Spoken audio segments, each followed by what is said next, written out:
ராமநாதபுரத்தில் முதல்வர் மு.க.ஸ்டாலின் பிறந்த நாளை முன்னிட்டு எல்லோருக்கும் எல்லாம் என்ற தலைப்பில் பொதுக்கூட்டம் நடைபெற்றது. கூடுதல் விவரங்களை செய்தியாளர் பூபேஷ் வழங்க கேட்கலாம். வணக்கம் பூபேஷ், முழு விவரம். முக்கியமாக கனிமொழி, ராமநாதபுரம் புதிய பேருந்து நிலையம் அருகே இருக்கக்கூடிய சந்தத்திடல் பகுதியில் திமுக தலைவரும் தமிழக முதல்வருமான மு.க.ஸ்டாலின் பிறந்த நாள் விழா பொதுக்கூட்டம் மற்றும் தமிழக பட்ஜெட் குறித்தான பொதுமக்களிடையே எடுத்துரைக்கும் கூட்டமானது அந்த பகுதியில் நடைபெற்றது.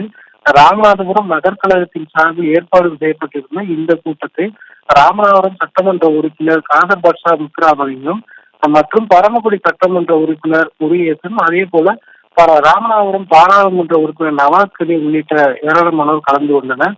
இந்த கூட்டத்தில் திமுகவுடைய சாதனைகள் மற்றும் பல்வேறு சிறப்பு திட்டங்கள் குறித்து மக்களுக்கு எடுத்துரைக்கப்பட்டதோடு இந்த கூட்டத்தில் ஏராளமான பொதுமக்கள் மற்றும் கட்சியினுடைய முக்கிய நிர்வாகிகள் கலந்து கொண்டு சிறப்பித்தனர்.